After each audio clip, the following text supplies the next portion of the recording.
Hello friends, welcome to my channel UPPCS with Chauhan. तो दोस्तों, मेरा नाम है कीरत चौहान। और गाइस, यहाँ हम क्या कर रहे हैं, घटना चक्र 2021 की सामान्य भूगोल। ओके, तो गाइस यहाँ पे देखिए हमारा चल रहा है भारत का भूगोल, और इसमें हम चैप्टर नंबर 9 कर रहे हैं, जो कि है मिट्टियाँ। ठीक है, पार्ट 1 इसका आ चुका है, पार्ट 1 करेंगे और ये यहाँ पे हो जाएगी कंप्लीट। तो दोस्तों, चैप्टर स्टार्ट करने से पहले हम देख लेते हैं सिलेबस। तो सिलेबस तो हम रोज़ देखते हैं, जो नए बच्चे हैं उनके लिए है, बार बार देखिए और देखिए कि हम कहाँ तक पहुँच गए हैं। ठीक है, तो 4, 5, 6 में है आपका अपवाद तंत्र, 7th हम कर चुके हैं, जलवायु 8th हो चुका है हमारा, 9th हमारा चल रहा है मिट्टियाँ। ठीक है, इसका एक पार्ट आ चुका है, आज सेकंड पार्ट है और ये हो जाएगा ख़त्म। थोड़ा बड़ा चैप्टर था गाइस। ठीक है, आगे बढ़ते हैं, उसके बाद आप बाकी के भी चैप्टर्स देख सकते हैं, क्या हैं चैप्टर्स और कहाँ हो जाएंगे ख़त्म। चलिए फिर हम क्या करते हैं, अब करते हैं चैप्टर को स्टार्ट। उससे पहले गाइस, अगर आपको वीडियो पसंद आती है तो प्लीज़ लाइक करिए, अगर पसंद आती है तो कमेंट करिए, पसंद आती है तो शेयर करिए, और जिसने भी चैनल को अभी तक सब्सक्राइब नहीं किया है तो वीडियो को पसंद करिए, अच्छी लगी तो सब्सक्राइब करिए। तो गाइस चलिए फिर अब हम क्या करते हैं, स्टार्ट करते हैं। देखिए, तो एक पार्ट में हम पार्ट 3 जो है, इसमें हम 2-3 मिट्टी पढ़ चुके हैं। आज हम पढ़ेंगे मिट्टी और उसमें विविध। ठीक है, देखिए यहाँ पे क्या लिखा है, यहाँ लिखा है लाल मिट्टी। तो लाल मिट्टी भारत के लगभग कितने क्षेत्र में सबसे ज़्यादा किसमें थी गाइस, 40% क्षेत्र में भारत के जलोढ़ मृदा। ठीक है, अब इसमें आती है लाल मिट्टी, जो है आपका कितने क्षेत्र में है, आपका 6.5 लाख वर्ग किलोमीटर क्षेत्र में आती है कि लाल मिट्टी। ठीक है, आइए हम पहले देख लेते हैं मैप में लाल मिट्टी कहाँ कहाँ है।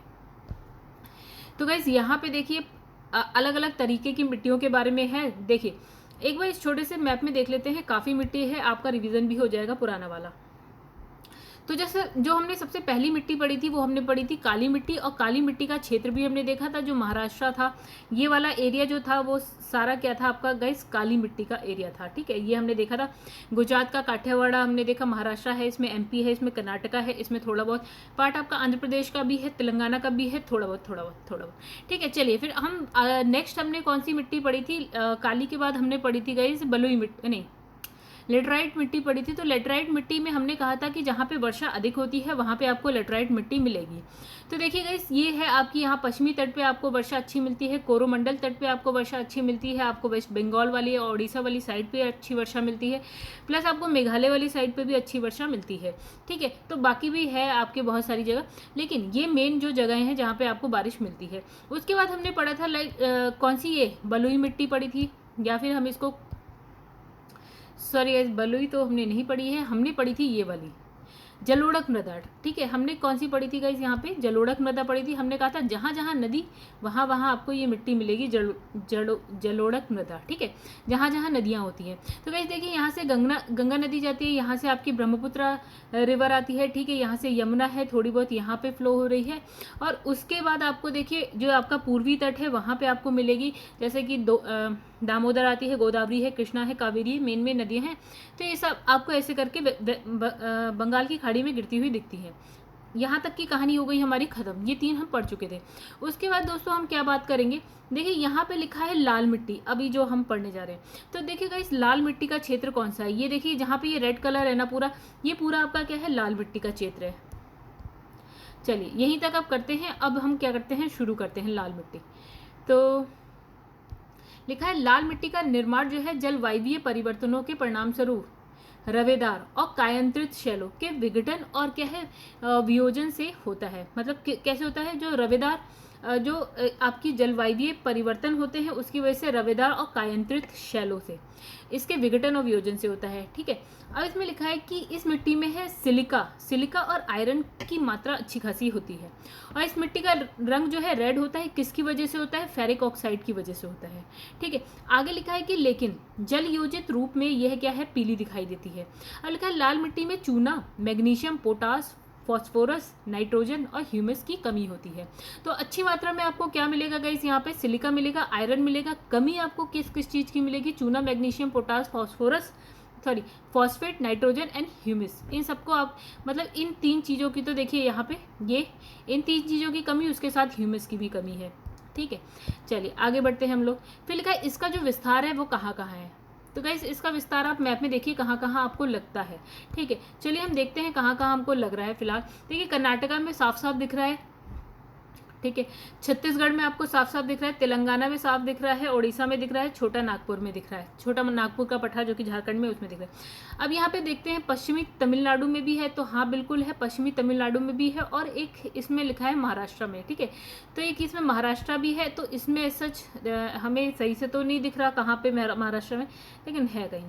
तो जैसे आपका ये वाला जो एरिया है यहाँ पे होगा आपका महाराष्ट्र में।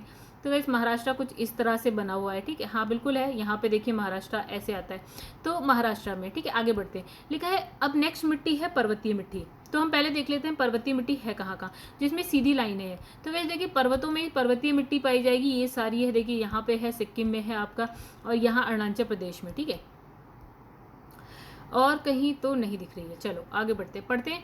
तो हिमालय क्षेत्र की घाटियाँ और जो है ढालों पर 2700 मीटर से लेकर मतलब 3000 मीटर की ऊंचाई के भागों में क्या होता है, 2700 मीटर का मतलब हो गया 2.7 किलोमीटर हो गया, 3 किलोमीटर, 2.7 किलोमीटर से 3 किलोमीटर की ऊंचाई पर है। और ये मिट्टियाँ जो है छिछली और क्या है, अपरिपक्व है। तो याद रखिएगा गाइस, क्या है ये अपरिपक्व, ये पूरी तरह से नहीं बनी है, निर्मित नहीं हुई है, मतलब ये अपनी जो कंप्लीट होने के चरण में है, बीच में कहीं पे है, मतलब अभी तक पूरी नहीं बनी है, ठीक है। तो ये अपरिपक्व अवस्था में है, ठीक है। अब इसमें लिखा है, इसमें जो है कार्बन नाइट्रोजन अनुपात काफ़ी अधिक है, कार्बन नाइट्रोजन अनुपात काफ़ी अधिक है, और ये मिट्टियाँ हल्की अम्लीय होती हैं। तो क्या क्या चीज़ें आपको इसमें बहुत ज़्यादा गौर से याद करनी है। तो गाइस एक हो गया अपरिपक्व, ये मिट्टी क्या होती है, अम्लीय होती है, ठीक है। यहाँ हो गई बात खत्म। अब आ जाते हैं मरुस्थलीय मिट्टी। तो गाइस ये आपको कहाँ मिलेगी, आप थोड़ा नाम से बता सकते हैं, राजस्थान में मिल सकती है आपको। ये वाली होगी आपकी शायद मरुस्थलीय, तो गाइस यहाँ पे बलुई मिट्टी, मरुस्थलीय अलग से नहीं लिखी है, बट यही होगी। तो गाइस यहाँ पे लिखा है कि जो मरुस्थलीय मिट्टी का विकास कहाँ, शुष्क और अर्ध शुष्क जलवायु दशाओं में होता है, मतलब जहाँ पे नमी कम होती है। तो आपको पता है राजस्थान वाले एरिया में कमी मिलेगी आपको, क्योंकि वहाँ पे राजस्थान में तो वैसे ही, तो ये राजस्थान है, सौराष्ट्र गुजरात वाला एरिया है, और कच्छ में भी है, और फिर है दक्षिण पंजाब में भी आपको मिलेगा ये, ठीक है। अब ये मिट्टी जो है रेत और बजरी से युक्त होती है। देखिए रेत में भी कुछ नहीं उगता है, बजरी में तो उग ही नहीं सकता है गाइस, तो इसलिए वहाँ की भूमि थोड़ी सी हो जाती है रेतीली यानी बंजर, ठीक है, जिसमें जैव पदार्थ और नाइट्रोजन की कमी होती है, ठीक है।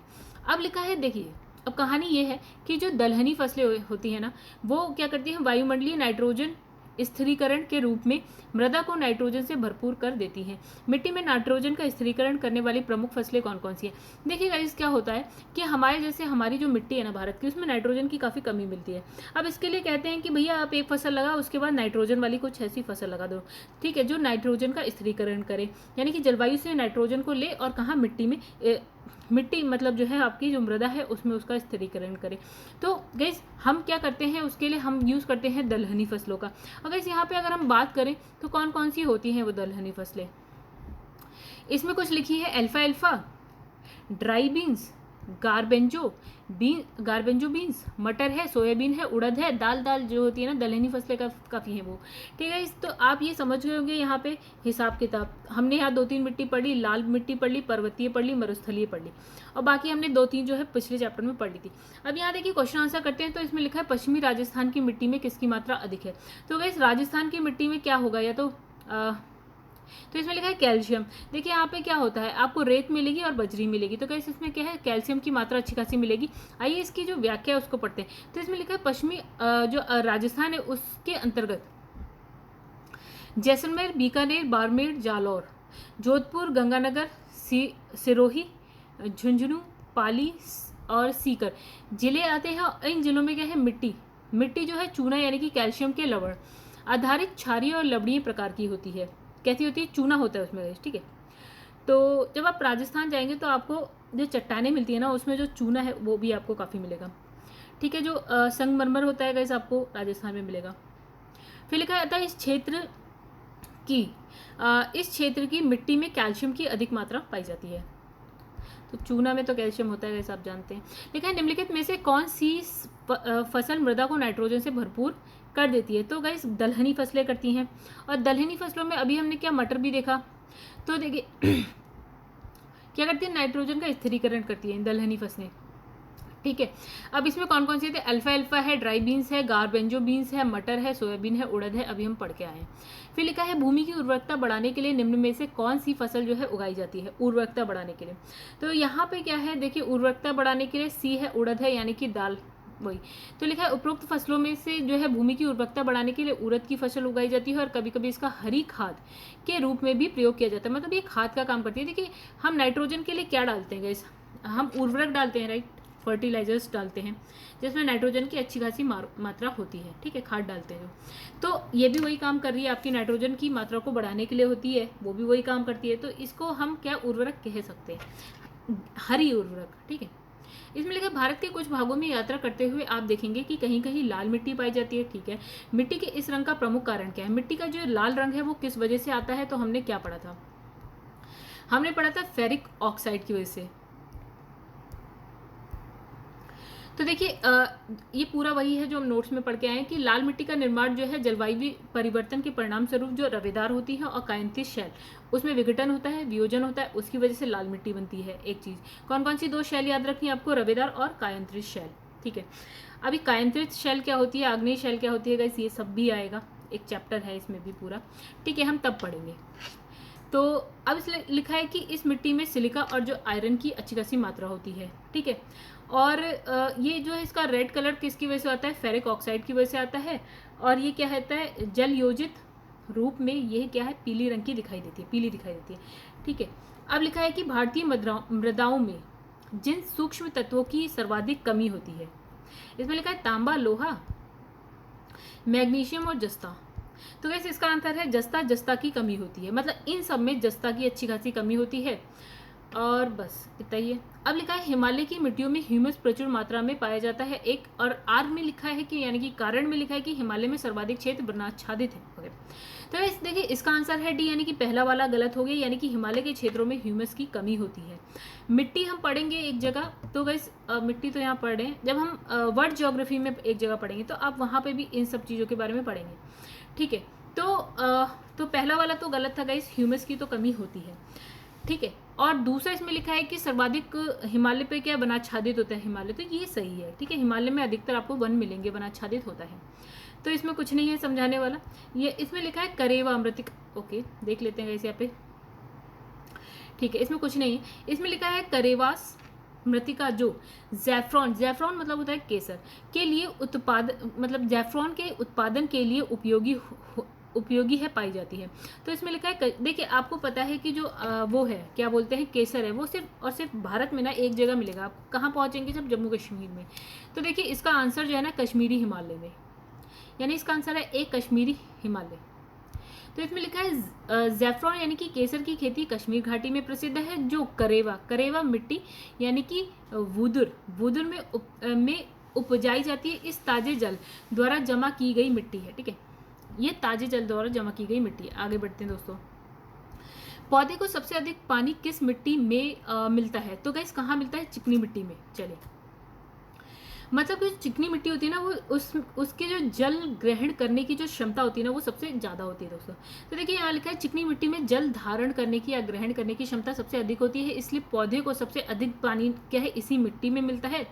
और चिकनी मिट्टी में जो है 50% से कम गाद और 50% तक मृतिका बालू की कुछ मात्रा पाई जाती है। तो ये भी हम पढ़ेंगे एक जगह मिट्टी में कि कितने % क्या क्या होता है। हालांकि अभी हमने पढ़ा भी था इसके नोट्स में पिछले पार्ट में। तो इसमें वायु का आवागमन कम होता है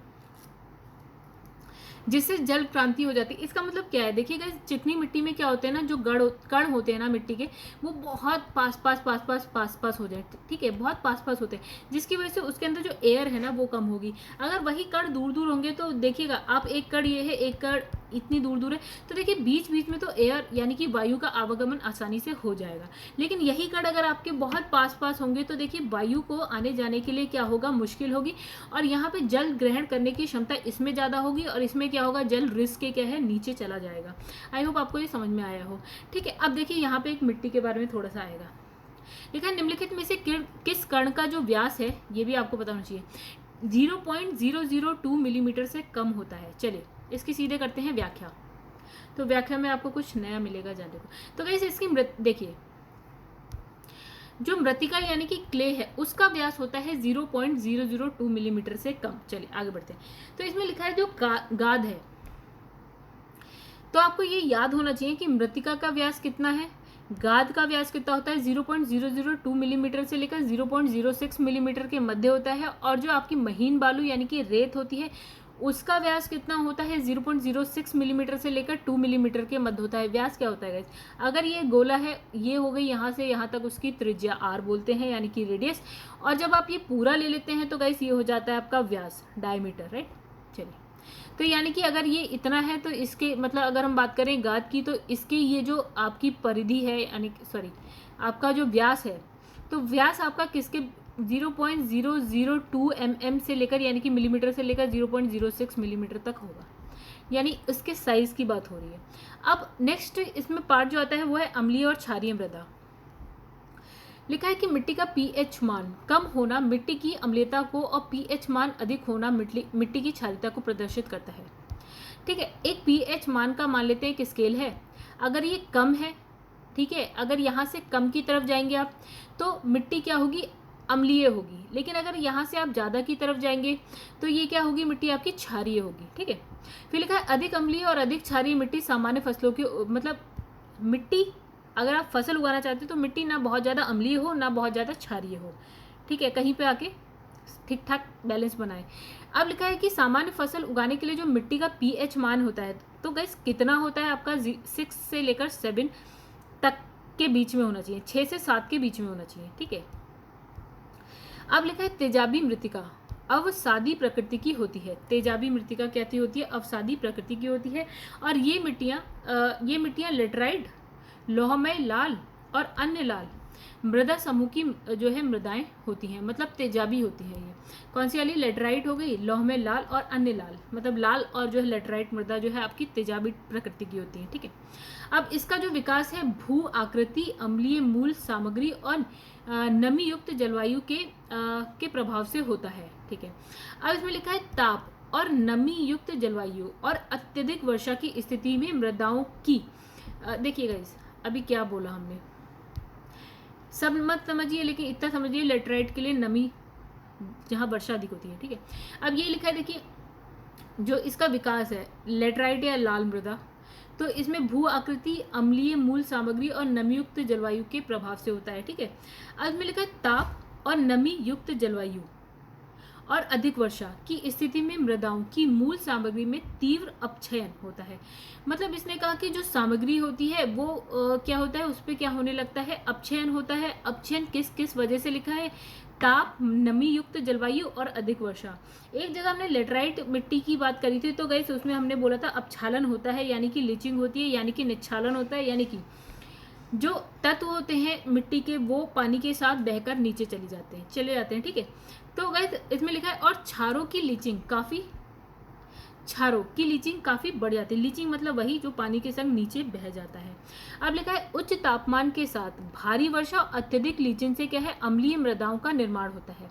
क्या कहा है इसने, जैसे मिट्टी में कुछ क्षारीयपन भी है और अम्लीय भी है, तो जो बारिश होती है ना उसकी वजह से जो पानी के संग जो है क्षार जो है अधिकतर नीचे चले जाते हैं, ऊपर क्या बसती है, मृदा अम्लीय बसती है। ठीक है, अब इसमें लिखा है तेजाबी मिट्टी को कृषि योग्य बनाने के लिए क्या डालते हैं। देखिए ये बहुत इंपॉर्टेंट है कि अगर एसिडिक मिट्टी है, मिट्टी मतलब एसिडिक होती है और थोड़ा अगर बेस बहुत ज़्यादा होता है उसमें यानी कि क्षार बहुत ज़्यादा होते हैं तो उसमें क्या डालते हैं कि मिट्टी सही हो जाए। और जब एसिडिक यानी कि तेजाबी होती है तो उसमें हम क्या डालते हैं कि मिट्टी ठीक ठाक हो जाए उपजा मतलब फसल उगाने के लिए।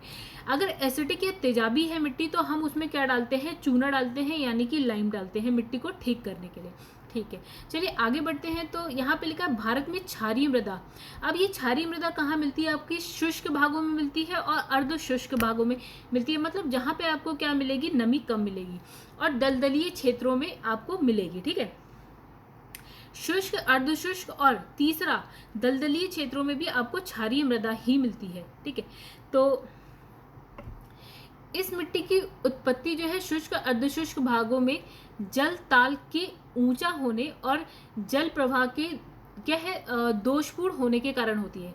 ठीक है, ऐसी स्थिति में क्या लिखा है, कोशिका कर्षण की क्रिया द्वारा जो आपका सोडियम है, कैल्शियम है, मैग्नीशियम है के लवण मृदा की ऊपरी सतह पर निक्षेपित हो जाते हैं। देखिए गाइस क्या होता है, जैसे सपोज कि बहुत गर्म कोई स्थान है, शुष्क स्थान है, बहुत ही गर्म है, ठीक है, वहाँ पे सपोज कि मिट्टी है, मिट्टी में आपके पास सारे तत्व होते हैं, राइट। मतलब क्या है, मिट्टी में नमी है, सपोज कि नमी है, और क्या है, बहुत शुष्क स्थान है, तो वो नमी क्या होता है, वाष्प बन के उड़ जाती है। अब मिट्टी में क्या बच जाता है, मतलब ऊपर की सतह पे आपको क्या मिलने लगेगा, आपको देखिए क्या मिलेगा, नाइट्रोजन, कैल्शियम, मैग्नीशियम के लवण जो है ना आपको ऊपरी सतह पे मिल जाएंगे। मतलब नीचे से वो क्या होते हैं, नमी के साथ ऊपर आते हैं, और जो नीचे से नमी के संग ऊपर आएंगे और नमी तो उड़ जाएगी आपकी वाष्प बन के, लेकिन जो बाकी के तत्व है ना वो आपको, जो लवणीय तत्व होते हैं वो आपके कहाँ पे, यहाँ पे सतह पे रह जाते हैं, ठीक है। इसलिए जो मृदा है ना वो लवणीय हो जाती है। अब लिखा है मिट्टी की क्षारीयता को बदलने और उसके खारेपन को हटाने के लिए, जैसे अभी हमने देखा था एसिडिक मिट्टी को ठीक करने के लिए आप क्या डाल रहे थे, उसमें लाइम यानी कि चूना डाल रहे थे। अब क्षारीय मिट्टी को भी ठीक करने के लिए आप उसमें क्या डालेंगे, आप डालेंगे जिप्सम यानी कि कैल्शियम सल्फेट डालेंगे और मिट्टी हो जाएगी ठीक, ठीक है। अब लिखा है साथ ही चूने की लीचिंग के लिए कम से कम 1 फीट जल की भी आवश्यकता होती है। जो मिट्टी की परत पे चूना जम गया उसको नीचे करना है, अगर आपको उसकी लीचिंग करनी है, उसको बहा के नीचे बहाना है, तो आपको क्या करना है, उसमें जल की मतलब 1 फीट जल की आवश्यकता होगी, एक। और हमने कहा मृदा अगर लवणीय है तो आप क्या करेंगे, उसमें जिप्सम डालिए तो ठीक हो जाएगी, ठीक है। आगे बढ़ते हैं। आई होप आप लोग को थोड़ा थोड़ा समझ में आ रहा हो, नहीं समझ में आ रहा हो तो वीडियो को दोबारा देखिए, फिर से समझिए, समझ में आएगा। देखिए अब क्या लिखा है, मिट्टी में जब सोडियम और मैग्नीशियम की अधिकता होती है तो जो है लवणीय मृदा का निर्माण होता है, यानी कि मिट्टी में सोडियम और मैग्नीशियम की अधिकता लवणीय मृदा का निर्माण करती है। देखिए ये कैसे अधिकता हो गई थी, हमने देखा था नमी के साथ ये सारे तत्व ऊपर तक आते हैं, नमी तो वाष्प बन के उड़ जाती है, बाकी तत्व क्या है ऊपर ही रह जाते हैं, तो मृदा लवणीय हो जाती है। अब लवणीयपन को उसके दूर करने के लिए हम क्या डाल देते हैं, इसमें जिप्सम डाल देते हैं। और जो चूना है उसकी लीचिंग के लिए हमें क्या करना है, पानी डालेंगे, आप वो पानी से रिस के नीचे चला जाएगा। चलिए फिर अब लिखा है कि भारत में सर्वाधिक लवणीय प्रभावी मृदा क्षेत्र कहाँ है, गुजरात है। सबसे ज़्यादा आपको वहाँ कहाँ मिलेगा, आपको गुजरात में मिलेगा। जो कच्छ वाला है ना, वो पूरा कच्छ वाला जो एरिया है ना गुजरात में, वो पूरा का पूरा ना दलदली है। अब लिखा है लवणीय प्रभावी यानी कि सॉल्ट इफेक्टेड मृदा को लवणीय, क्षारीय, तटीय लवणीय में विभाजित किया गया है। मतलब है सारी लवणीय, अब उसको विभाजित कर दिया है, एक सेलाइन बोल दिया है यानी कि लवणीय बोल दिया है, अल्कलाइन बोल दिया है यानी कि क्षारीय, तटीय, लवणीय। भारत में सर्वाधिक जो क्षारीय मृदा कहाँ मिलेगी आपको गाइस, आपको मिलेगी उत्तर प्रदेश में। तो आप अधिकतर देखेंगे ना जो किसान होंगे वो अपनी जो खेत है ना उसमें क्या डालते हैं, जिप्सम डालते हैं।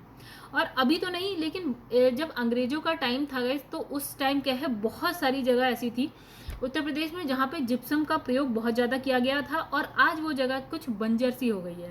मतलब हम नहीं कहते कि बहुत अच्छा एक उपाय है, लेकिन क्या करें, अब आपको फसल उगानी है तो आपको ये करना पड़ेगा, ठीक है। अब इसमें लिखा है सर्वाधिक लवणीय मृदा का क्षेत्र कौन सा है, आपका गुजरात है। तो ऐसे 1-2 बार पढ़ेंगे ना तब याद होगा, हालांकि मेरा काम है आप लोग को समझाना कि आपको समझ में आसानी से आने लगे। अब लिखा है मृदा का लवणीय भवन, मृदा में एकत्रित क्या सिंचित जल के वाष्पित होने के पीछे छूटे, देखिए वही चीज़ लिखिए कि जो जल है वो वाष्पित हो जाता है, उसके पीछे क्या लवण छूट जाता है, नमक मान लेते हैं, या खनिजों से उत्पन्न होता है, ठीक है। या मतलब इसका जो लवणीय भवन है यानी कि लवणीयपन है जो, तो वो कैसे होता है कि जो पानी के संग आपके पास नमक होता है और जो अन्य खनिज होते हैं वो छूट जाते हैं, बाकी पानी उड़ जाता है। तो सिंचित भूमि पर लवणीय भवन होने के कारण मृदाएं क्या होती हैं, अपारगम्य बन जाती हैं, मतलब कठोर हो जाती है मृदा। तो उस पर अगर आप पानी डालेंगे तो वो नीचे नहीं जाएगी, कठोर मतलब चट्टानी टाइप से हो जाती है, कठोर हो जाती हैं, तो आप डालिए पानी, पानी नीचे नहीं जाता है। आप पारगम्य का मतलब होता है, क्या बोलते हैं, जहाँ से जैसे अगर आप उसमें पानी डालें किसी चीज़ पे वो पारगम्य है तो पानी नीचे चले जाएगा। ये कोई सपोज कि एक कोई लेयर है, ये कोई लेयर है, ठीक है, आपने इस पर पानी डाला, अगर नहीं गया तो ये अपारगम्य है, चला गया तो ये पारगम्य है। ओके चलिए आगे बढ़ते हैं दोस्तों, इसके क्वेश्चन करते हैं। लिखा है सामान्य फसल उगाने के लिए जो भूमि है उसका पीएच मान कितना होना चाहिए।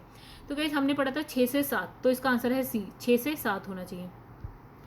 तो ये जो है पढ़ने का काम आपका है दोस्तों, इसमें कुछ नहीं है, वही है नोट्स में हम पढ़ के आ गए। लिखा है तेजाबी मिट्टी को कृषि योग्य बनाने हेतु क्या डालते हैं हम, लाइम चूना, तो इसका आंसर है ए। तो तेजाबी मिट्टी को कृषि योग्य बनाने के लिए सामान्य चूने का प्रयोग किया जाता है। उल्लेखनीय कि मिट्टी के अधिक अम्लीय और अधिक क्षारीय होने पर मतलब उपयुक्त नहीं होती। अगर मिट्टी बहुत ज़्यादा अम्लीय है, बहुत ज़्यादा क्षारीय है, तो हम उसमें कुछ उगा नहीं सकते अच्छे से। तो इसमें लिखा है मिट्टी में खारापन और क्षारीयता की सामान्य समस्या को का समाधान। मतलब अब वहीं पे लवड़िये के लिए हमने क्या डाला था, चूना या लाइम डाल दिया था। अब क्षारीय के लिए आप क्या डालेंगे गाइस, जिप्सम डालेंगे। देखिए बी आंसर है, इसमें खेतों में जिप्सम का उपयोग किया जाता है। और जिप्सम को यहाँ पे क्या एक और बोला है इसने, कैल्शियम सल्फेट बोला है, ठीक है, इसका हम यूज़ करते हैं। और साथ ही चूने की लीचिंग के लिए हम क्या करते हैं, जल, कितना जल डालते हैं, कम से कम 1 फीट जल डाल देंगे। कितना होता है 1 फीट, देख लीजिएगा, ठीक है, इतना हम जल डालते हैं। और क्या होता है, उसके संग चूना जो है लीचिंग हो जाती है, यानी कि बह के नीचे चला जाता है। इसका उपयोग, मतलब किसका उपयोग, मिट्टी की लवणता और क्षारीयता की समस्या को दीर्घकालीन हल, मतलब क्या डालेंगे कि आप लवणीय क्षारीयता को खत्म कर देंगे। तो गाइस हमने अभी पढ़ा जिप्सम। तो नेक्स्ट पेज पे आ गए हम गाइस। देखिए यहाँ लिखा है भारत में सर्वाधिक जो क्षारीय क्षेत्र कौन सा है। तो हमने पढ़ा था अभी गुजरात। तो गुजरात उत्तर प्रदेश का राज्य, ओके, लवणीय आपका गुजरात है, लेकिन क्षारीय आपका कौन सा है, उत्तर प्रदेश, ठीक है। फिर ये कहानी वही है और कुछ इसमें नहीं है कि जो आपकी लवणीय प्रभावी जो आपकी मृदा है उसको क्या है, लवणीय, क्षारीय और जो है आपकी तटीय लवणियों में विभाजित किया गया है। और इसमें राज्यों की स्थिति बता दी है कि कहाँ कितना ज़्यादा है। तो गाइस ये आप खुद देख लेना, ठीक है। तो चलिए आगे बढ़ते हैं दोस्तों। यहाँ पे सिर्फ वही राज्य है, अब इसे पढ़ाने का कोई फ़ायदा नहीं है। यहाँ पे सिर्फ वही राज्य हैं जो ऑप्शन में दिए हैं, सारे तो है नहीं कि हम इसे देखें। अब इसमें लिखा भारत में लवणीय मृदा का सर्वाधिक क्षेत्रफल है, कौन सा भैया, गुजरात है, ठीक है। तो इसमें लिखा लवण प्रभावित मृदा का सर्वाधिक क्षेत्रफल वाला राज्य कौन सा है। तो गाइस कौन सा है, गुजरात है। चलिए आगे बढ़ते हैं दोस्तों। तो इसमें लिखा है मृदा की लवणीय भवन मात्रा में एकत्रित संचित जल के वाष्पीकृत होने पर पीछे क्या नमक और खनिज जो है उत्पन्न होते हैं। और सिंचित भूमि क्या होती है, आपकी लवणीय भवन का कारण प्रभाव पड़ता है। मतलब इसकी वजह से क्या होता है, इसकी वजह से क्या होता है कि जो आपका नमक और जो लवण या खनिज हैं छूट जाते हैं। उसकी वजह से क्या होता है, मृदा क्या होती है, अपारगम्य होती है। यानी कि अब उस पर आप अगर पानी वानी डालेंगे या कुछ भी डालेंगे तो नीचे बहकर नहीं जाएगा। निम्नलिखित में कौन सी मिट्टी जो है चाय बागानों के लिए उपयुक्त होती है। ये नया क्वेश्चन आ गया गाइस, ये हम नहीं पढ़ के आए। तो गाइस इसमें आंसर है अम्लीय मृदा, ठीक है। अब देखिए चाय बागानों के लिए गहरी अम्लीय और क्या है, ये याद कर लीजिएगा गाइस क्योंकि अच्छा क्वेश्चन है ये, ठीक है। तो ये क्या है, गहरी अम्लीय और अच्छे जल निकास वाली मिट्टी की आवश्यकता होती है, ठीक है। और जल निकासी की पर्याप्त सुविधा के कारण इन बागानों को पर्वतीय ढलान पर क्या होता है, लगाया जाता है, ठीक है, ठीक। चलिए गाइस हम नेक्स्ट पार्ट पे आते हैं जो कि है मृदा अपर्दन। और इसके बाद ये जो चैप्टर है मृदा अपर्दन के बाद खत्म हो जाएगा। एक बार हम देख लेते हैं कितने मिनट, ठीक है, 27 मिनट की वीडियो हो गई है गाइस। तो अभी हमारे पास थोड़ा सा और बचा है, ओके, थोड़ा ज़्यादा बचा है। चलिए कोई बात नहीं, फटाफट हो जाएगा ये भी गाइस। लिखा है प्राकृतिक अभिकर्ता जैसे कि जल, वायु, पवन आदि। देखिए अब हम पढ़ने जा रहे हैं अपर्दन और सुधार। मृदा का अपर्दन होता है, मृदा और उसके सुधार की बात करेंगे। तो अपर्दन कैसे होता है, अपर्दन गाइस ऐसा समझ लीजिए जैसे कि मृदा है, फिर वो क्या है, आपकी बारिश होती है, वो छोटे छोटे टुकड़ों में टूट जाती है, हवा चलेगी, पानी बहेगा, बह जाएगी। तो ये हो गया अपर्दन, ठीक है। मतलब मृदा का कम हो जाना है, ऐसा समझ लीजिए कि गायब ही हो जाएगी। एक समय ऐसा आएगा मृदा अपर्दित होते होते होते होते गायब हो जाएगी वहाँ से, ठीक है। लिखा है प्राकृतिक अभिकर्ता जैसे कि जल, वायु, पवन आदि के द्वारा मिट्टी की जो ऊपरी सतह या आवरण है वो उसमें क्या होता है, क्रमिक कटाव होना है। और क्या होता है, स्थानांतरण को मृदा अपर्दन कहते हैं। मतलब हमने कहा भैया इतनी मोटी मिट्टी का एक लेयर है, ऊपर वाली जो है आपकी धीरे धीरे क्या होती है, छोटे छोटे टुकड़ों में टूट जाती है। फिर बारिश आएगी, पानी बहेगा या हवा चलेगी तो वो बह जाएगी, मतलब उड़ के चली जाएगी। तो क्या है गाइस, उसकी ऊपर वाली लेयर जो स्थानांतरित हो गई क्योंकि उसके सारे जो कण हैं छोटे छोटे वो उड़ गए, कहीं और चले गए, ठीक है। तो वो क्या होगी, आपकी मिट्टी भी आपकी ऊपर वाला हिस्सा ही उड़ जाएगा। अब क्या है, मृदा अपर्दन के कई कारक होते हैं, मतलब बहुत तरीके ऐसे हैं जिससे मृदा का अपर्दन होता है, ठीक है। तो जिसमें क्या है, निर्वनीकरण, यानी कि गाइस जो फॉरेस्ट होते हैं, डिफॉरेस्ट्रेशन, ठीक है, मतलब जंगलों का गायब होना, वनों का गायब होना, ठीक है। उसमें लिखा है अत्यधिक पशुचारण, जो पशु होते हैं वो क्या होते हैं कि जो अगर मिट्टी पे ना कोई पेड़ पौधे या घास वास होती है तो वो मिट्टी की अपनी जड़ों से मिट्टी को क्या है जकड़े रखती हैं। तो उसकी वजह से क्या होता है, जो मृदा है छोटे छोटे टुकड़ों में टूट नहीं पाती जल्दी, और ना फिर उड़ पाएगी ना बह पाएगी। ठीक है, इसलिए पशुचारण भी एक है। अब झूमिंग कृषि तो गैस है ही है, उसमें तो कहानी उसकी कुछ ऐसी है कि अगर आपको इस टाइप की कृषि करनी है, पहले आप जंगलों को साफ करेंगे, जलाएंगे, जो भी करेंगे, उसके बाद कृषि करेंगे, थोड़े दिन बाद वो अनुपजाऊ हो जाएगी और आप उसे छोड़ के फिर दूसरी जगह जाएंगे, फिर वही काम करेंगे, जंगलों को काटेंगे, उसमें कृषि करेंगे। अब एक है आपका अवैज्ञानिक कृषि पद्धति, और है एक परिवहन और संचार साधनों द्वारा जो है प्राकृतिक अपवाह का अपरदन और अवरोध और अंधाधुंध खनन आदि प्रमुख हैं। ये सारे बहुत सारे कारण हैं। ठीक है, परिवहन भी है, संचार संसाधनों द्वारा प्राकृतिक अपवाह का अपवर्तन भी है, और अवरोध और खनन वनन हो रहा है। ये सारे कारण हैं मिट्टी की जो ऊपर की लेयर है उसका उड़ना, ठीक है, या उसका अपरदित हो जाना, गायब हो जाना। भारत में मृदा अपरदन से सर्वाधिक प्रभावित क्षेत्रों में कौन सा है? मतलब अगर हम देखें भारत में सबसे खतरनाक जगह, तो गाइस वो है चंबल यमुना नदी के उत्खात भूमि। ये हमें कहाँ मिलेगी? यमुना नदी का आपको हिसाब किताब पता है। चंबल आपको मिलेगा मालवा का पठार जो है ना, वहाँ पे मिलेगा। कहानी कुछ ऐसी है कि वहाँ पे अब चट्टान रह गई, मिट्टी जो ऊपर वाली मिट्टी है वो तो उड़ गई है या बह गई है, कुछ भी हो गया है, मतलब गायब हो गई है। ठीक है, अब वहाँ पे आपको क्या मिलेगी? खतरनाक चट्टानें मिलेंगी, और उस पर तो आप फसल वैसे भी नहीं उगा सकते। अब लिखा है पश्चिमी हिमालय का गिरिपदीय क्षेत्र। पश्चिमी हिमालय का जो गिरिपदीय क्षेत्र कौन सा होता है? जब आप नीचे की तरफ आते हैं, बिल्कुल जो पहाड़ों के पैर होते हैं ना, मतलब नीचे वाला जो एरिया होता है, उसके बाद जब आप जाएंगे ना नीचे मैदानों में आने लगेंगे, तो वो वाला जो क्षेत्र है उसको बोला है गिरिपदीय क्षेत्र होता है। तो सबसे लास्ट वाली श्रेणी कौन सी होती है जिसके बाद मैदान स्टार्ट होता है? तो वो होती है शिवालिक। तो शिवालिक पहाड़ियों के पाद यानी कि पैर, मतलब नीचे वाला जो हिस्सा होता है, उस क्षेत्र में शामिल है। यहाँ पे भी आपको क्या मिलेगा कि मिट्टी का अपरदन बहुत अधिक हुआ है। अब दूसरा है आपका छोटा नागपुर का पठार, यहाँ पे भी, और ताप्ती से साबरमती घाटी तट का जो क्षेत्र है, यानी कि पूरा का पूरा मालवा पठार जो है ना, तो गाइस वहाँ पे भी जो मिट्टियाँ उड़ गई हैं, चट्टानें बच गई हैं। महाराष्ट्र का काली मिट्टी का क्षेत्र है वो भी अब इसमें आने लगा है, और हरियाणा हो गया। ठीक है, आगे बढ़ते हैं।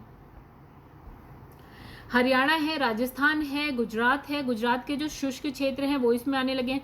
भारत में चंबल घाटी का क्षेत्र में क्या है? खड्डे का निर्माण अवनालिका अपरदन के कारण हुआ है। देखिए गाइस, अब कहानी ये है कि अवनालिका अपरदन क्या होती है। जो आपका जो वो है ना चंबल वाला क्षेत्र, वहाँ पे क्या हुआ है? जैसे सपोज कि सबसे पहले क्या हो रहा है कि मिट्टी अच्छी खासी है, फिर उसमें क्या है, छोटी छोटी बारिश की बूंदें पड़ने लगती हैं। चलिए, बूंदें पड़ती है तो मिट्टी क्या है, छोटे छोटे टुकड़ों में टूट जाती है। ठीक है, अब क्या होता है कि थोड़ी तेज बारिश हुई तो बहने लगी, फिर और तेज बारिश हुई तो आप देखते हैं कि नालियों से मिट्टी में बह गई, और मिट्टी साथ साथ बहती जा रही है। अब नालिका में ये छोटी छोटी नालियाँ बड़ी बड़ी नालियों में बन जाती हैं और बहने लगती हैं। ये भी हम पढ़ेंगे गाइस, जब हम वर्ड ज्योग्राफी पढ़ेंगे ना, तो उसमें हम ये सारी चीज़ें पढ़ेंगे। ठीक है, बूंद अपरदन, ये नालिका अपरदन, अब नालिका अपरदन और क्या है परत अपरदन, ये वो सब पढ़ेंगे, कैसे मिट्टी गायब ही हो जाती है। ठीक है, अब लिखा है अब नालिका अपरदन सामान्यतः तीव्र ढाल पर होती है। देखिए, ढाल तीव्र होगी तभी तो पानी बहेगा। ठीक है, बूंद पड़ी, मिट्टी टूटी, थोड़ी और वर्षा हुई तो और तेजी से बहाव होगा, फिर नालियाँ बनती जाएंगी, छोटी छोटी आप देखेंगे ऐसे करके नालियाँ बनती है। अब नालिका यानी कि बड़ी बड़ी नालिकाएँ बन जाएंगी। ठीक है, उसके बाद पूरी पूरी परत ही गायब हो जाएगी मिट्टी की। तो इसने कहा ये सब ढलानों पे ज़्यादा होता है। तो वर्षा से गहरी हुई अवनालिका कृषि भूमियों को छोटे छोटे टुकड़ों में खंडित कर देती है। ठीक है, जिसमें वो कृषि के लिए अनुपयुक्त हो जाती हैं। अब क्या होता है, छोटे छोटे टुकड़ों में खंडित हो जाती है। सपोज कि ये पूरी एक थी, अब क्या है, मिट्टी जो है अपने साथ साथ ऐसे करके बहा के, मतलब जो है वर्षा अपने साथ साथ जो है बहा के ले जा रही है, तो बीच में तो बहुत ही ऐसे बड़ी बड़ी लाइन्स बन गई हैं। ठीक है, तो ये क्या करेंगी, यहाँ से तो पूरी मिट्टियाँ गायब हो गई, तो ये देखिए छोटे छोटे खंड बन गए आपके, तो ये सब छोटे छोटे खंडों में मिट्टी को, अब यहाँ पे देखिए, अब पूरा एक खेत रहेगा तो आप अच्छी खासी कृषि कर पाएंगे। अब ये छोटे छोटे टुकड़ों में अगर टूट गई हैं तो इस यहाँ पे कृषि भी नहीं हो पाएगी सही से, मतलब ये कृषि के लिए क्या होती है, अनुपयुक्त हो जाती है। जिस प्रदेश में अवनालिकाएं और जो है आपकी बीहड़ अधिक संख्या में होते हैं, ठीक है, उसे क्या बोलते हैं, उत्खात भूमि, जहाँ पे कृषि, मतलब नालिकाएं, अब नालिकाएं बहुत ज़्यादा बन जाती है, ये बीहड़ भूमि होती है जहाँ पे कृषि नहीं होती है, तो गाइस उसको हम बोलते हैं उत्खात भूमि स्थलाकृति कहा जाता है, उत्खात भूमि बोला जाता है।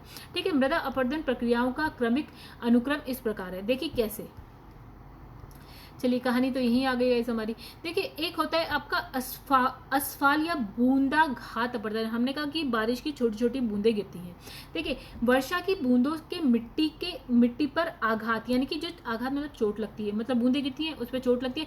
और मृदा के कण के क्या होते हैं, पृथक्करण को, मतलब जो मृदा होती है, ये मृदा है, उसके कण क्या है, टूट टूट से जाते हैं। ठीक है, ऐसे करके टूट जाएंगे, ये पूरा एरिया ये जो है टूट के ऐसे छोटे छोटे में हो जाए।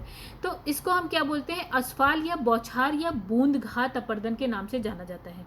क्या इसने कहा कि जो मृदा है वो छोटे छोटे पार्ट्स में क्या हो जाती है, टूट जाती है। फिर आगे आता है परत अपर्दन। तो ये क्या होता है, जब मिट्टी जल के साथ बहकर चली जाती है पूरी की पूरी, मतलब इसने कहा कि परत ही उड़ के चली गई। अब लिखा है कि रिल अपर्दन। रिल अपर्दन में क्या होता है, जब मिट्टी में छोटी और कम गहरी नालियां बन जाती हैं। जैसे मिट्टी है तो इसमें क्या है, छोटी छोटी ऐसे करके कम गहरी गहरी नालियां बन जाती हैं। ठीक है, मतलब कि बारिश की बूंदें, जब बारिश की वजह से मिट्टी बहने लगती है तो छोटी छोटी नालियां बन जाती हैं। फिर अवनालिका अपर्दन क्या होती है गाइस, जब रिल अपर्दन यानी कि ये वाला है, छोटी छोटी नालियों, रेल अपर्दन की नालियां बड़ी और विस्तृत हो जाती हैं तो हो जाता है आपका अवनालिका अपर्दन। फिर लिखा है धार चैनल अपर्दन। जब जल एक मोटी धारा के रूप में प्रवाहित होने लगता है, ठीक है, तो चैनल को क्या मतलब ये चैनल को तब तक अपवर्तित करता है जब तक कि वह जो है स्थिर ढाल प्राप्त नहीं कर लेता। ठीक है, तो मतलब ये तब तक बहता रहता है या मिट्टी को बहाता रहता है जब तक कि ये क्या करता है, एक स्थिर ढाल जो है, चैनल को तब तक अपवर्तित करता रहता है जब तक कि एक स्थिर ढाल प्राप्त नहीं कर लेता। अब लिखा है आपका ज्वार या सोरघम। सोरघम किसी अन्य फसल की तुलना में भूमि अपर्दन के लिए क्या है, अधिक उत्तरदायी है। मतलब वो जो होता है ना गाइस, वो क्या बोलते हैं, रागी, ज्वार, बाजरा, जौ, ये वाला, तो उसमें जो ज्वार होता है ना, वो वाला ज्वार लिखा है, ना कि ज्वार भाटा मानिएगा आप। ठीक है, सोरघम यानी कि ज्वार सबसे ज्यादा भूमि अपर्दन के लिए उपयोग, मतलब वो होता है, उत्तरदायी होता है। मृदा संरक्षण के संबंध में प्रचलित पद्धतियों में क्या क्या आता है, शस्यावर्तन, वेदिका निर्माण, मतलब अब आपको मृदा को बहने से बचाना है, या उड़ने से बचाना है, या खत्म होने से बचाना है, तो आप क्या क्या यूज करते हैं गाइस इसमें। देखिए इसको डिटेल में तो नहीं लिखा है लेकिन हम बस पढ़ लेते हैं। एक हो गया शस्यावर्तन होता है, एक हो गया वेदिका निर्माण होता है, एक होता है वायु रोधक को भारत में उपयुक्त माना जाता है। और मृदा सुधार के अंतर्गत क्या क्या आता है कि आपको मृदा में सुधार करना है तो आप क्या करिए, फसल चक्र का यूज करिए। मतलब ये नहीं है कि 12 महीने गेहूं ही उगाएं, गेहूं उगाइए फिर आप दाल उगाइए, कोई फिर चावल उगाइए या कुछ और, ऐसे करके अलग अलग। और मिश्रित खेती करिए। मिश्रित खेती का मतलब होता है एक ही खेत में एक ही समय में एक से ज्यादा फसल उगाइए। ठीक है, बहुफसलीय, सॉरी ये हो गया आपका बहुफसलीय खेती हो गया। और इसके द्वारा क्या होता है, मृदा की उर्वरता को क्या पोषित किया जा सकता है, मतलब आप उर्वरता कम होने से बचाया जा सकता है। ठीक है, चलिए गाइस इसके भी हम क्या करते हैं, क्वेश्चन करते हैं। चलिए इसमें लिखा है भारत में निम्न में से किस क्षेत्र में मृदा अपरदन की समस्या गंभीर है। तो मालवा पठार, ठीक है गाइस, शिवालिक पहाड़ियों के जो पात क्षेत्र हैं, यानी कि जो गिरिपदीय क्षेत्र है वहाँ पे, दंडकारण्य के मेघालय पठार। तो गाइस इसमें आंसर लिखा है जो आपका बी है, वहाँ पे मृदा अपरदन की समस्या सबसे ज़्यादा है। ठीक है, देखिए हमने कहा, देखिए यहाँ पे क्या लिखा है, दिए गए विकल्पों में आपका कहाँ पे, ये वाला ही है। ठीक है, तो इसमें इसके अतिरिक्त भारत में मृदा अपरदन के सर्वाधिक प्रभावित क्षेत्रों में कौन कौन से आते हैं। तो वैसे उसमें देखिए लिखा है चंबल और यमुना नदी का जो है उत्खाद भूमि, ये हमने पढ़ा था। पश्चिमी हिमालय का गिरिपदीय क्षेत्र जो अभी हमने देखा, छोटा नागपुर का ताप्ती से साबरमती घाटी तक का क्षेत्र अभी हमने देखा था, नोट्स में ये पढ़ चुके हैं। महाराष्ट्र की काली मिट्टी वाला क्षेत्र भी पढ़ चुके हैं। हरियाणा, राजस्थान, गुजरात का जो शुष्क क्षेत्र है वो भी हम पढ़ चुके हैं। अब यहाँ लिखा है निम्नलिखित में भारत का कौन सा क्षेत्र जो है मृदा अपरदन से अत्यधिक प्रभावित है। तो गाइस इसमें लिखा है मालवा पठार, चंबल घाटी, तो यहाँ पे है चंबल घाटी सबसे ज्यादा इसमें फिलहाल। ठीक है, दिए गए विकल्पों में चंबल घाटी मृदा अपरदन से अत्यधिक यह प्रभावित है। तो इसमें लिखा है गाइस यहाँ पे नेक्स्ट क्वेश्चन है, मध्य प्रदेश के निम्नलिखित में से किन जिलों में मृदा अपरदन की समस्या है। तो इसमें लिखा है तो गाइस ये मध्य प्रदेश वाले देख लें क्योंकि ये वहाँ का ले रखा है, जबलपुर, भोपाल, मुरैन और खंडवा। तो मुरैना है, तो मुरैना आंसर है गाइस। आगे आप देख लीजिएगा इसकी व्याख्या, मध्य प्रदेश वालों के लिए इंपॉर्टेंट है ये। अब लिखा है चंबल घाटी के खड्डों के निर्माण का कारण निम्नलिखित में से किस प्रारूप का अपरदन है। तो गाइस किसका है, अवनालिका अपरदन। कहाँ, चंबल घाटी में सबसे ज्यादा क्या हमने कहा था, अवनालिका अपरदन होता है, यानी कि छोटी छोटी नालियां एक बड़ा विस्तृत रूप ले लेती हैं। तो गाइस आगे है आपका निम्नलिखित में से मृदा अपरदन प्रक्रियाओं के सही क्रम को पहचानिए। जैसे कि अभी हमने पढ़ा था, सबसे पहले छोटी छोटी बूंदें गिरती हैं, अश्वाक अपरदन, फिर आता है आपका परत अपरदन, उसके बाद छोटी छोटी नालियां बन जाती हैं, यही बड़ी नालियां क्या होती है, फिर बड़ी बड़ी नालियां बन जाती है, अब नालिका अपरदन बोलते हैं उसको हम। तो इसका आंसर ही ए है। तो गाइस देखिए इसकी व्याख्या हम लोग नहीं करते हैं, बिकॉज इसकी व्याख्या वही है जो अभी हम पढ़ के आए हैं, ठीक है, आप लोग पढ़ लीजिएगा। अब लिखा है कृषि भूमि में किसके पौधे उगाने से भूमि का अपरदन अधिकतम तीव्रता से होता है। तो अभी हमने पढ़ा था ज्वार या सोरगम, एक ही बात है, ठीक है। आगे बढ़ते हैं, लिखा है कि इसमें क्या लिखा है, मतलब अधिक उत्तरदायी है, और प्रश्नगत विकल्पों में क्या लिखा है, क्लोवर से सबसे कम भूमि अपरदन होता है, ठीक है। तो सबसे ज्यादा हमें पता है सोरगम से होता है, यानी कि ज्वार से होता है, ठीक है, और सबसे कम किससे होता है, जो विकल्प में दे रखे हैं वो है क्लोवर। तो गाइस इसमें क्लोवर का लिखा है जो डी है, ऑप्शन डी है, उससे सबसे कम होता है, ऑप्शन ए सोरगम सबसे ज्यादा होता है। कौन सा तरीका मिट्टी की उर्वरता प्राप्त करने का नहीं है, तो बीज संशोधन। देखिए हमें मिट्टी की उर्वरता प्राप्त करनी, तो हमने कहा था फसल चक्र का इस्तेमाल करिए, मिश्रित खेती का करिए, बहुफसलीय खेती का करिए, इसमें बीज संशोधन से कुछ मृदा में फर्क नहीं पड़ने वाला है, ठीक है गाइस। तो इसकी व्याख्या में ऐसा कुछ नया नहीं है, वही सब है। इसमें लिखा है फसल चक्र आवश्यक है, ओके। तो गाइस इसका आंसर है सी, यानी कि मृदा की उर्वरा शक्ति में वृद्धि हेतु हम क्या करते हैं, फसल चक्र का उपयोग करते हैं। तो इसमें लिखा है किसी स्थान पर कई वर्षों तक लगातार एक ही फसल बोने से वहां की जो मृदा है उसमें कुछ विशिष्ट पोषक तत्वों की कमी हो जाती है। फसल चक्र अर्थात फसलों में परिवर्तन के द्वारा मृदा की उर्वरा शक्ति में वृद्धि होती है, और साथ ही ये क्या है, कीट नियंत्रण में भी मदद करता है। तो गाइस नेक्स्ट क्वेश्चन है, मृदा संरक्षण के लिए आप कौन कौन सी पद्धति का यूज करते हैं। तो एक हमने पढ़ा था साक्ष्यावर्तन भी पढ़ा था, बालू की बाढ़, वेदिका निर्माण पढ़ा था, वायु रोध पढ़ा था। तो 1, 3, 4 तो हमने पढ़ा है दोस्तों, तो 1, 3, 4 हमारा आंसर है। देखा भारत में मृदा अपरदन समस्या निम्नलिखित में से किससे संबंधित है, तो वेदिका, कृषि, वन उन्मूलन, उष्णकटिबंधीय जलवायु। तो गाइस इसका आंसर है इन विकल्पों में सबसे ज्यादा मतलब है आपका, मतलब मेन क्या है आपका, मेन क्या मतलब वनोन्मूलन है, ठीक है। बाकी भी अगर इसमें दे रखा हो तो हम पढ़ेंगे। भारत में जिन क्षेत्रों में वनोन्मूलन या वनस्पतियों का नाश किया गया है वहां मृदा अपरदन बहुत अधिक हो रहा है, और इसका कारण यह है कि पेड़ पौधों की जड़ें मिट्टी को जकड़े रहती हैं, और जल और वायु मिट्टी के अपरदन आसानी से नहीं होने देती। जड़ जो है मिट्टी को पकड़े रहती हैं, जिसकी वजह से अगर जल भी बह रहा है तो बह जाता है, उससे मिट्टी नहीं बहती है, वायु से भी मिट्टी नहीं बहती। इसके अतिरिक्त पेड़ों के तने जो है पानी के बहाव की गति को क्या कर देते हैं, कम कर देते हैं। अब लिखा है स्थानांतरित कृषि से वनों का नाश होता है, मतलब जो हमने झूमिंग कृषि पढ़ी थी, और मिट्टी कट जाती है। वेदिका कृषि जो होती है मृदा अपरदन की समस्या से संबंधित नहीं है, वेदिका कृषि। अब लिखा है कि उष्णकटिबंधीय जलवायु भी मृदा अपरदन के लिए क्या है, उत्तरदायी नहीं है।